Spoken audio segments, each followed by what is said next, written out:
Portanto, sejam imitadores de Deus como filhos amados, e vivam em amor, como também Cristo nos amou e se entregou por nós, como oferta e sacrifício de aroma agradável a Deus. Entre vocês não devem haver nem sequer menção de imoralidade sexual, como também de nenhuma espécie de impureza e de cobiça, pois essas coisas não são próprias para os santos. Não haja obscenidade, nem conversas tolas, nem gracejos imorais, que são inconvenientes, mas, ao invés disso, ações de graças. Porque vocês podem estar certos disto: nenhum imoral, ou impuro, ou ganancioso, que é idólatra, tem herança no reino de Cristo e de Deus. Ninguém os engane com palavras tolas, pois é por causa dessas coisas que a ira de Deus vem sobre os que vivem na desobediência. Portanto, não participem com eles dessas coisas. Porque outrora vocês eram trevas, mas agora são luz no Senhor. Vivam como filhos da luz, pois o fruto da luz consiste em toda bondade, justiça e verdade. E aprendam a discernir o que é agradável ao Senhor. Não participem das obras infrutíferas das trevas, antes exponham-nas à luz. Porque aquilo que eles fazem em oculto, até mencionar, é vergonhoso, mas tudo que é exposto pela luz torna-se visível, pois a luz torna visíveis todas as coisas. Por isso é que foi dito: desperta, ó tu que dormes, levanta-te dentre os mortos, e Cristo resplandecerá sobre ti. Tenham cuidado com a maneira como vocês vivem, que não seja como insensatos, mas como sábios, aproveitando ao máximo cada oportunidade, porque os dias são maus. Portanto, não sejam insensatos, mas procurem compreender qual é a vontade do Senhor. Não se embriaguem com vinho, que leva à libertinagem, mas deixem-se encher pelo Espírito, falando entre vocês como salmos, hinos e cânticos espirituais, cantando e louvando de coração ao Senhor, dando graças constantemente a Deus Pai por todas as coisas, em nome do nosso Senhor Jesus Cristo. Sujeitem-se uns aos outros por temor a Cristo. Vocês viram como ele é sério, né? Nós vamos estar refletindo sobre inundação, preenchendo os vazios da alma com a ação do Espírito em nós. A intensidade do livro de Efésios, ela é tão grande que à medida que você vai pesquisando, vão abrindo novos horizontes. Eu não vou pregar aqui hoje, eu vou fazer um resumo do resumo do resumo da pregação, porque esse é o terceiro resumo que eu faço da pregação que foi feita. É muita coisa, é muito rico. E coisas que nos afetam o nosso comportamento diário, a questão da sexualidade, a questão dos valores, a questão do enchimento do Espírito e tudo mais. Bom, nós vamos começar vendo a questão de imitar a Deus, né? A gente vai encher o vazio da alma com o amor de Deus. A ideia do texto é imitar a Deus como filhos amados. Imitador é aquele que faz igual, que segue, que copia. Paulo está dizendo que nós somos membros da família de Deus. Olha, nós fazemos parte de uma família, e essa família é a família de Deus, por causa de Jesus Cristo, porque nós aceitamos Jesus Cristo, porque nós confessamos que Jesus é o nosso Salvador pessoal, o Senhor da nossa vida, nós fazemos parte de sua família, e é natural que os filhos tenham as características dos pais, sejam parecidos com os pais. Nós temos que imitar o nosso pai na sua natureza moral, na sua santidade. Isso deve influenciar as nossas atitudes. O jeito como nós lidamos com as pessoas tem que ser semelhante ao jeito que o nosso pai lida com as pessoas. Pelo nosso próprio esforço, nós somos incapazes de imitar a Deus. É um fato, não conseguimos. Mas com a ajuda do Espírito Santo podemos conseguir. Eu fiquei impressionado com essa expressão filhos amados, porque o texto está dizendo que nós somos filhos amados. Não é que nós vamos ser filhos amados algum dia, não é que quando Jesus voltar nós vamos ser filhos amados. Nós somos hoje, filhos amados. Em outras palavras, Aline, Deus ama você do mesmo jeito, com o mesmo amor que Ele ama o Filho dele, Jesus Cristo. É isso que significa. Nós somos filhos amados. O mesmo amor que Ele tem por Jesus, Ele tem por nós. Isso nos coloca numa situação bastante especial, né? Beto grave, tá? Ok? Isso vai nos ajudar a termos estabilidade emocional e espiritual, né? Se você quer saber se você é filho de Deus, é simples. Siga em frente e faça a vontade de Deus. Vamos olhar para Jesus agora. Próximo slide, né? O texto fala para a gente andar, para a gente viver em amor, conforme a tradução. O amor que nós recebemos do Pai deve ser manifestado em todos os níveis da nossa relação social e espiritual. Isso está no imperativo. Nós estamos a caminho, nós estamos progredindo na nossa vida como seres humanos, e esse progresso diário deve refletir esse amor.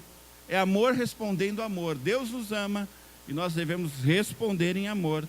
É amor sendo dado como Cristo deu a si mesmo. A impressão dessa ênfase em amor do texto é de que quando você estiver diante de Deus, já salvo, já transformado, a grande pergunta que Deus vai nos fazer é a respeito do quanto a gente ama. É isso que o texto está dizendo, que no final das contas, você aprendeu, você viveu, você progrediu na sua vida cristã, como do mesmo modo, com o mesmo estilo de amor de Deus? Você refletiu isso? Você amou como Deus te amou? A expressão máxima desse amor é o próprio Senhor Jesus, né? Ele se entregou, ele renunciou a si mesmo em favor daqueles que ele amou. Uma expressão que eu ouvi num devocional essa semana que eu achei interessante, já tinha ouvido outras vezes, se você fosse a única pessoa do mundo, não mudaria nada. Jesus morreria por você naquela cruz. Isso é o amor dele por nós. É essa coisa sem limites. E é pessoal. Ele amou a cada um de nós, mesmo que se você fosse o único, ele morreria na cruz. E ele é o exemplo para ser imitado. Amor sem sacrifício, sem dor, sem doação, é teoria, é fantasia. Alguém criou essa ideia do felizes para sempre. Alguém criou essa imagem de que amor é alguma coisa que você recebe e fica feliz. Nunca, em nenhum conceito, amor é receber. Amor é doação, na filosofia, na vida de Cristo principalmente. Mas só que nós não nos acostumamos mais com isso. Nós não acostumamos com a dor. Quando você sente dor, você procura um remédio para a dor, né? Isso é uma praxe, virou uma doença moderna, a proliferação de medicamentos para dor. Existe a droga que é vendida pelo tráfico e tudo mais, mas existe a droga que é vendida pela farmácia, e que tem pessoas viciadas em drogas para não sentir dor.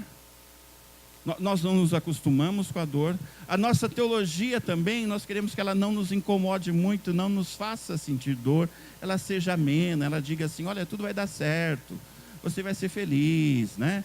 Você vai ganhar muito dinheiro. A gente quer uma teologia desse tipo. Até mesmo temos fugas psicológicas para evitar a dor de qualquer tipo. É difícil pensar que para amar de verdade, para amar a Deus de verdade, para amar o meu cônjuge, para amar os meus irmãos, o próximo, eu vou experimentar dor e sofrimento, assim como Jesus. Amor em Jesus é dor e sofrimento. Amor na vida, na realidade de hoje, é dor e sofrimento. O texto também fala sobre o cheiro suave do amor, né? Existia naquela época o conceito que se você sacrificasse para algum deus, qualquer deus daquela época, esse sacrifício, essa carne queimada, era um aroma agradável para esse deus. E E é isso, essa ideia que Paulo está usando assim, que esse sacrificar-se por outros, esse amar aos outros e a Deus, é também esse cheiro suave diante de Deus. No capítulo 4:19, a gente lê que os pagãos se entregam à licenciosidade, ao pecado e coisa assim. E nós, como cristãos, devemos nos entregar ao amor. O amor que se sacrifica a si mesmo é oferta e sacrifício a Deus em aroma suave. Deus se agrada do cheiro do seu amor na prática. Uma outra ideia nos versos 3-5 é enchendo o vazio da alma com o repelir, com o mandar embora das práticas carnais. É uma coisa muito interessante aqui. A sociedade que Paulo vivia, para quem ele escreveu, era uma sociedade que tinha características muito fortes, né? A gente já falou sobre a questão do adultério, a questão do divórcio, né? Que em Roma era legal você casar 20 vezes, era uma coisa boa, você teve 20 maridos, 20 divórcios. A prostituição não era uma prática comercial, era uma prática religiosa, né? Quem se prostituía eram as sacerdotisas, fazia parte do culto aos deuses de então. Então, podia tudo era permissivo, tudo era possível naquela época. E Paulo vai falar para pessoas que conheceram a Jesus dentro desse contexto. E ele começa a falar de algumas práticas do velho homem. A palavra prostituição aqui, como eu disse, não é uma ideia de prostituição comercial, mas tem muito mais a ver com imoralidade sexual. E aqui a ideia é que o cristão abomina isso. Prostituição, nesse texto, é todo pecado sexual feito fora do casamento. Impureza refere-se a atos sexuais que resultam em perversões destrutivas, né? Todas as atitudes e relações sexuais impróprias. Essas duas palavras resumem isso. Todo tipo de pecado sexual fora do contexto ordenado por Deus de um casamento amoroso. O texto fala também de cobiça, tem o sentido de avidez. É aquela paixão doentia, degradante, né, em que um ser humano cobiça o corpo de outro ser humano para um prazer egoísta, né? Isso tudo não deve nem ser falado entre os cristãos. Então, imagine Paulo exigindo isso de gente que veio de uma sociedade completamente sem orientações morais. A coisa estava muito complicada. Você ser santo já é difícil em qualquer lugar, mas você ser santo em um lugar onde isso é um conceito totalmente desconhecido, aliás, praticamente como os nossos dias, né? Ligue a televisão, pegue uma revista, converse com pessoas, de adolescentes de 10, 11 anos de idade a adultos de 80 anos. Nós vivemos uma sociedade muito parecida com essa. O texto fala também sobre torpezas, obscenidades, palavras indecentes, conforme a tradução. Tem a ver com os vícios da fala, gírias indecentes, palavras imorais, palavras que, nos seus sentidos original, da ideia de palavra oca, palavra imunda, vulgar. Em outras traduções aparece parvoíces, coisas tolas, conversas tolas. É palavra vã. A ideia é conversa de bêbado, né? É alguém que fala alguma coisa por falar sem saber o que está falando, de forma grosseira. Depois vem uma outra palavra que tem a ver com gracejos imorais, gracejos atrevidos. É brincar sobre sexo de forma obscena, né? O texto fala também sobre coisas que não são convenientes para um cristão. Falar de uma coisa imoral, brincar sobre uma coisa imoral e fazê-la frequente, e fazer isso de forma frequente, é introduzir na mente o desejo e a ação de fazer uma coisa errada. Porque se é algo fácil de falar, também é algo fácil de fazer, né? Alguém já disse que não existe nenhum pecado que começa por um Ninguém rouba R$ 1 milhão logo da primeira vez. Rouba R$ 1, rouba R$ 5 e se acostuma a roubar. E aí vai achando que está tudo bem, continuando. Ninguém vai e se vive uma vida totalmente sem valores, sem pureza, etc. Começa com um pensamento, começa com um filme, começa com aceitar certas coisas. Mas o texto vai se contrapor a isso a partir do verso 4, nos aconselhando a encher o vazio da alma com ações de graças e certezas. É interessante que começa com um jogo de palavra aqui. Que a graça daquilo que é sarcástico seja substituída pela mais verdadeira graça do agradecimento. O cristão tem que ter gratidão, né? Gratidão pelas coisas boas, gratidão pelos momentos difíceis. Nos momentos difíceis a gente aprende, não aprende? Amém? Nos momentos bons a gente celebra, amém? E isso tem um significado. Esse espírito de gratidão presente acaba sendo um testemunho da nossa fé. As pessoas olham e veem na fé de cada um alguma coisa diferente. Olha, ele está agradecendo, ele está celebrando algumas coisas. É sinal de que alguma coisa boa está acontecendo na vida dele, que esse Deus que ele tem é verdadeiro. Eu assisti um vídeo, agora fugiu. Eu ia trazer até esse vídeo para ver, mas ele era um pouco longo. É a história de um dos compositores de hinos, né? Puxa, muito conhecido. Em que ele agradece a Deus por tudo que acontece na vida dele, né? Ele escreveu várias poesias, vários hinos, mas eu não sabia a história da pessoa que escreveu isso.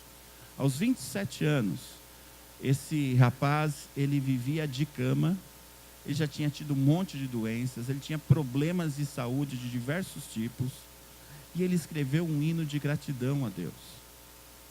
Porque quando ele ficava melhor, ele era uma pessoa solitária, quando ele ficava melhor, ele ia trabalhar. Ele ia trabalhar para poder se sustentar. Então, a vida dele era doença e um trabalho desenfreado para poder se sustentar. E ele escreveu uma música de gratidão a Deus. Às vezes a gente tem vidas tão boas e tem tão pouca gratidão nos nossos lábios, tão pouco sentimento de, olha, Senhor, obrigado pelo dia de hoje. Senhor, passei o dia com a família. Senhor, a gente passeou, a gente teve o que comer em casa. Isso é tão difícil, nós precisamos ajudar quem não tem. Mas se Deus tem nos dado, cadê essa gratidão? Às vezes a gente vem num culto, a pessoa que está ministrando tem que ficar convencendo a gente a adorar a Deus. Por quê? A gente já não teve motivos essa semana para adorar a Deus? Alguém aqui teve algum motivo essa semana para vir no culto domingo à noite adorar a Deus? Diga amém. E essa é a nossa realidade. Aí no final dessa história desse compositor, eu esperava assim, aos 27 anos ele escreveu essa música, esse hino, essa poesia de gratidão a Deus, e aos 28 ele morreu. A vida dele era muito complicada. Ele morreu aos 94 anos de idade, que compôs muita coisa de adoração a Deus. Não é, até mesmo uma vida com tanta dificuldade, se tem gratidão, acaba atraindo dos céus bênçãos. 94 anos de um homem que aos 27 estava no final de alguma coisa. Gratidão, irmãos. Precisamos experimentar isso. Até mesmo gratidão nos relacionamentos, né? Se o Roger lavar uma louça na casa dele, né, a Lu dizer assim, obrigado, Roger, que você lavou uma louça. Faz 20 anos que a gente está casado, você não fez isso antes. Mas obrigado, pelo menos uma vez você fez. Né? Tem outros que são mais inteligentes, né? E o João da Andresa estava ensinando, já comentei, acho que isso. para os maridos, que se a esposa pedir para você lavar a louça, vá lavar a louça. Vai lá, pega a louça, lava e deixa o prato cair no chão e quebrar. Depois do segundo prato quebrado, a esposa vai dizer o quê? Não, não precisa, deixa que eu lavo, senão vai quebrar todos os pratos, né? Aí teve uma esposa mais esperta que disse o seguinte: olha, se você quebrar mais um, eu vou comprar tudo novo, né? Mas gratidão é algo que a gente precisa exercitar. O Ricardo lava a louça, Camila? Parabéns, Ricardo. Aí, né? Você agradeceu a ele por isso? Então tá certo.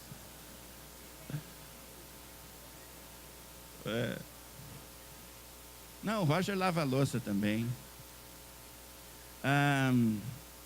Então, toda a nossa conversa deve ser assim, edificar pessoas. Até quando falarmos sobre sexo, falar de forma positiva, de forma a agradecer a Deus a bênção da sexualidade. Sexo não precisa ser um tabu, pode ser reconhecido como bênção de Deus para as nossas vidas, reconhecer a generosidade de Deus. Também a Bíblia não está dizendo que você não deve ser bem-humorado, brincalhão. A Bíblia está dizendo que você não deve tratar as coisas de forma obscena, de forma vulgar. Mas alegria e gratidão faz parte. Algumas certezas. A partir do verso 5, Paulo começa a dizer assim: olha, você tem que estar ciente dos perigos, né? Você tem que saber que essas coisas que são ensinadas devem ser seguidas para que você não sofra as consequências. O verso 6 e 7 fala que a gente enche o vazio da alma quando a gente se conscientiza do juízo divino. Há pessoas que dizem assim: olha, tudo bem, nós somos salvos, então o que você faz com o seu corpo não tem problema. Ou então diz assim: não importa o quanto você peque, porque a graça de Deus é ainda maior. Então peca bastante, que você vai receber muita graça de Deus. Essas vozes haviam naquela época e há nos dias de hoje. Graça de Deus não significa que ela é barata, ou que ela é tola. Graça implica em responsabilidade. A gente tem que repelir essas ideias. O pecado nunca é barato, sempre sai caro. Isso é uma ação demoníaca, é um ataque que vem de fora e que vem de dentro da igreja. Tudo que faz a igreja, o ser humano pensar no pecado como algo não tão complicado, algo leviano, né? Todo o ensino que diminui o horror e o terror do pecado é venenoso. Diante disso, no verso 6, fala do juízo divino. Deus vai se manifestar contra isso, no presente e no futuro. Todo homem que comete pecado fica debaixo da ira de Deus. E essa manifestação de Deus vai ser contra os filhos da desobediência. Quem desobedece à palavra de Deus é filho da desobediência. Você não deve ser companheiro de pessoas assim. Nossos jovens, adolescentes, não significa que você não deve ter amigo que fora da igreja. Você deve ter muitos amigos. Todos nós devemos ter muitos amigos de todos os tipos, de todos os jeitos. Mas nós não podemos deixar que eles influenciem a nossa vida. Nós devemos ser influência. Nós devemos ter contato com essas pessoas para ajudá-las a mudar de vida. Uma garota de 15, 16 anos que se embebeda em uma festa, ela não está fazendo uma boa coisa para a vida dela. Alguns começam a se tornar alcoólatras aos 10 anos de idade. Você quer saber o que acontece?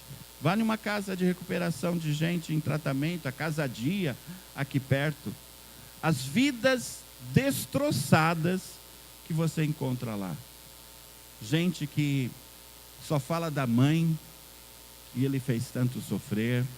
Fala da esposa que ele perdeu, do filho, da filha que ele não vê mais. Então, a ideia aqui é: não participem com eles. Tenha amizades, não participe, seja influência. Mas ajude essas pessoas a saírem dessa situação. Nós podemos encher o vazio da alma andando como um filho da luz.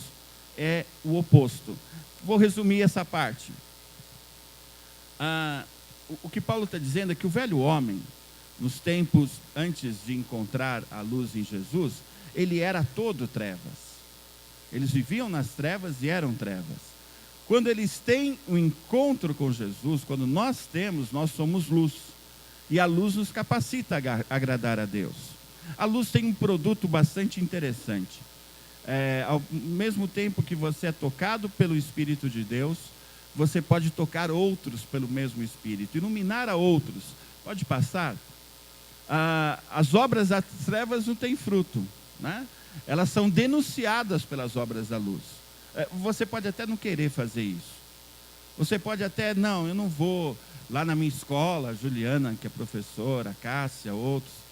Eu não quero denunciar o erro, eu não quero me envolver com isso. Mas não tem como. A luz brilha e as trevas vão ficar incomodadas no seu trabalho. Hoje o Alexandre compartilhava algumas coisas. Você é luz, aonde você estiver, o erro vai ser denunciado. Vai ser exposto. Vai ser trazido à luz. E sabe o que acontece? Quando algo das trevas é trazido à luz, morre de morte natural. O nosso país está vivendo um momento de morte. Porque muita coisa que estava nas trevas está saindo à luz. E é tanta coisa que estava lá, que o clima é de morte no nosso país. Né? Sejam políticos, empresários, está todo mundo muito assustado com a morte que está andando em todos os lugares. Né? O próximo. Olha que bonito isso.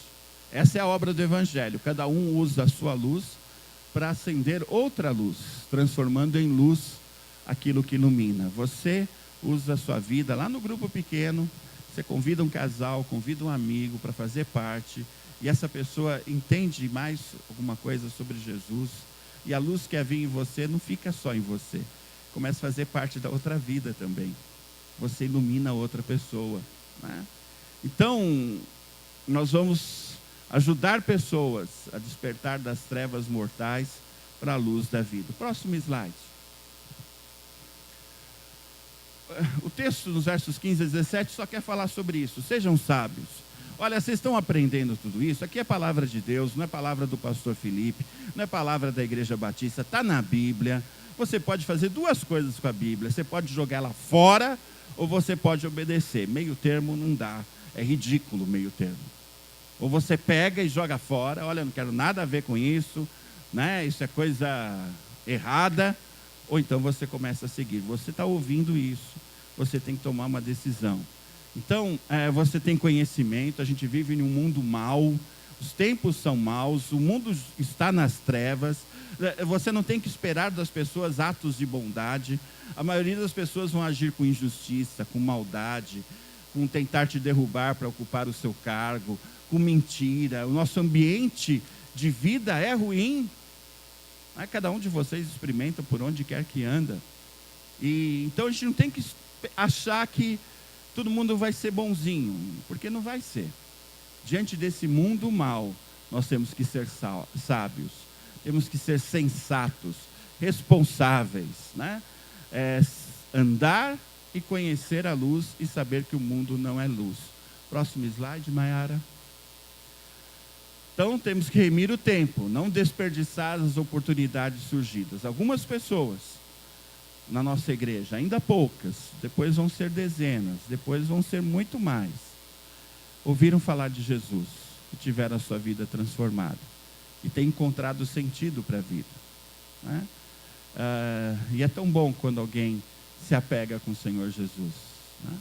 Se você leva alguém até o Senhor, a sensação é de que de alguma maneira o mundo ficou melhor. Né? E essas pessoas chegam apaixonadas por Jesus. Né? Gente com compromisso, com amor, com dedicação. Né? Alguns já foram batizados, outros vão ser. E isso é muito bom. Né? É sentar e conversar com a Fernanda, com a Larissa, com a Tayana, com a Ângela, com o Daniel, com a Eli. Sabe, a história desse encontro com Jesus, dessa experiência nova, o Alexandre, a Andresa, o Zé e o Renan vão se batizar ainda esse ano. Sabe, quantas histórias estão sendo escritas, a história da Jéssica, agindo na vida dela. E ele vai continuar a fazer isso. E a gente pode ser parte dessa história, né? Alguns são mais abençoados do que outros, né? A gente fala de Jesus para alguém, essa pessoa se converte, se batiza, a gente fica contente.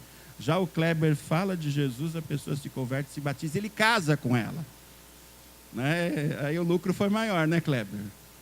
Então, Deus tem coisas tremendas para a vida da gente.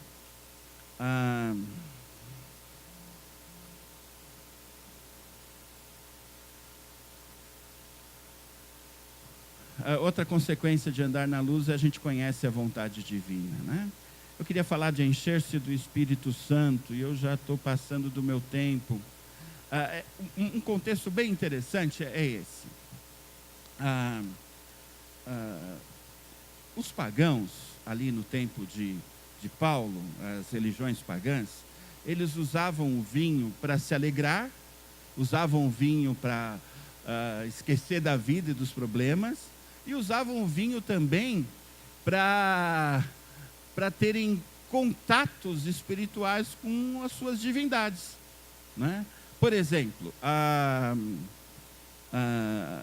o deus Baco ou Dionísio era um deus do vinho. O que acontecia? Para eles terem uma experiência religiosa, eles tinham que ficar bêbados, né? Então, o que Paulo está fazendo é uma comparação muito interessante, né? Eles usavam então o vinho para ficar bêbados e ter esse conhecimento estático desse Deus, né? Ele diz assim: olha, nós devemos ser cheios com e cheios no Espírito, né? Isto é, a sua vida deve estar aberta para ser constante e repetidamente cheia pelo Espírito Divino. Repetidamente, sempre. Você deve experimentar isso sempre. Não é algo para acontecer no culto de domingo, uma vez por semana, ou uma vez por mês, ou uma vez por ano. É algo constante. A razão é muito simples. É que, oposto a essa alegria do vinho, do álcool, a alegria do Espírito é permanente. Ela equilibra a vida. Algumas coisas sobre encher do Espírito. Primeiro, está no modo imperativo. Se você é cristão, você tem que obedecer isso. Você deve encher-se do Espírito. Progressivamente, até transbordar. Está na forma plural. Para eu experimentar todo esse enchimento do Espírito, nós precisamos experimentar. É enchei-vos. Igreja Batista Cidade de Americana. Se nós quisermos ser cheios do Espírito, é todos nós que devemos ser cheios do Espírito. É todos nós que devemos vir orar pela igreja. É todos nós que devemos estar em cultos, em grupos pequenos. Assim nós vamos ser cheios do Espírito. É comunitário. Uma coisa interessante, está na voz passiva. Deixai o Espírito encher vocês. Não há uma técnica para aprender. Sabe, tem algumas igrejas que tentam inventar alguma técnica no melhor da boa vontade, mas não tem técnica. É só você não atrapalhar. Leia a Bíblia, ore todos os dias, ore em família, ore com a esposa, com o esposo, com os filhos, se esforce nisso e, consequentemente, o Espírito vai ter liberdade para agir. Outra coisa, está no tempo presente, é uma experiência continuamente renovada. Então, a pessoa que é cheia de álcool, ela perde o controle da sua vida. A pessoa que é cheia do Espírito perde o controle da sua vida para o Espírito, mas não significa que ela perdeu o controle. Porque é interessante que em Gálatas 5, 22, 23, diz que uma das características do fruto do Espírito é autocontrole, né? Então, esse perdeu completamente o controle e você não sabe o que ele vai fazer, nem ele sabe onde ele vai parar nessa situação. Mas quem é cheio do Espírito, é cheio de autocontrole.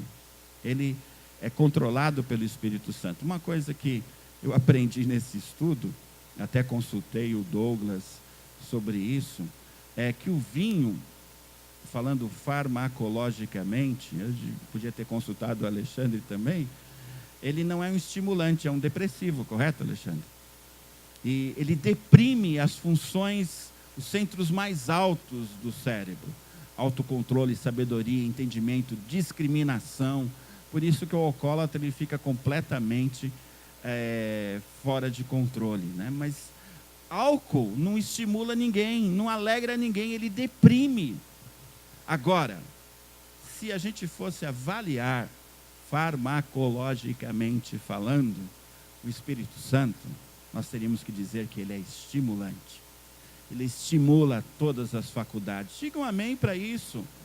Estimula o coração, estimula a vontade. Ele torna você uma pessoa melhor. Nós devemos nos encher do Espírito para enfrentar essa crise que o nosso país está passando. Juntos, um ajudando o outro. Sermos cheios do Espírito para pregar o Evangelho, para viver o Evangelho. A pessoa que está alcoolizada, ela debocha, ela tira o sarro de tudo, não acredita em nada. Quem é cheio do Espírito se envolve em louvor e adoração. O enchimento do Espírito tem muito a ver com culto. Aqui cita 3 palavras diferentes, mas tudo tem a ver com louvor, com adoração, com cantar ao Senhor, junto com outras pessoas, né? Novamente o verso 20 fala que a igreja antiga, a igreja primitiva, era uma igreja agradecida, né? O crente cheio do Espírito está cheio de gratidão, não de queixas. Ok, você e eu precisamos talvez mudar um pouquinho nisso. Nós vivemos em uma crise, enfrentamos situações críticas e a nossa boca se enche de reclamação, não é verdade? Então, para mudar isso, nós devemos encher nossa boca de gratidão. Isso vai dar mais espaço para o Espírito agir na nossa vida. Vamos vigiar uns aos outros quanto a isso, né? Maridos, vigiem suas esposas. Para as esposas eu não preciso pedir isso, que elas fazem isso automaticamente. Amém, esposas? Ok. Terminando o verso 21. Nós começamos o estudo sobre casamento, envolvendo esse verso 21 sobre submissão, e terminamos esse estudo de igreja também falando sobre submissão. Mas é submissão uns aos outros. Nós olhamos para pessoas que se dizem cheias do Espírito, nós devemos observar isso nelas. A pessoa cheia do Espírito é a mais humilde, é a mais simples, é a que está com o coração mais disposto a servir. Porque o Espírito Santo é assim, ele é humilde, ele é dócil. E quem é cheio do Espírito é humilde, é dócil. Ele não quer ter as palavras finais, ele quer servir, ajudar, considerar o outro como melhor do que si mesmo. O enchimento do Espírito desemboca de uma atitude de humildade, de submissão, de respeito ao outro ser humano. Quando a gente vê nas redes sociais cristãos brandindo espadas, amaldiçoando, ofendendo outros, você pode ter certeza, ele pode ser tudo, mas cheio do Espírito ele não é. Porque os cheios do Espírito não estão querendo nem falar nada aí, mas querem chegar perto de alguém e dizer assim: olha, posso fazer alguma coisa por você? Eu posso ser bênção na sua vida? Eu quero te ajudar de alguma maneira. Porque o Espírito é assim. E a gente tem que deixar que isso seja reproduzido na nossa vida. Que nós sejamos uma igreja assim, cheia do Espírito Santo, com liberdade para o Espírito agir, com um coração cheio de gratidão, de adoração, comprometidos no culto a Deus e submissos uns aos outros, cuidando um da vida do outro, com carinho, não para se meter, mas para dizer: eu quero ser bênção na sua vida. Amém, meus irmãos? Amém?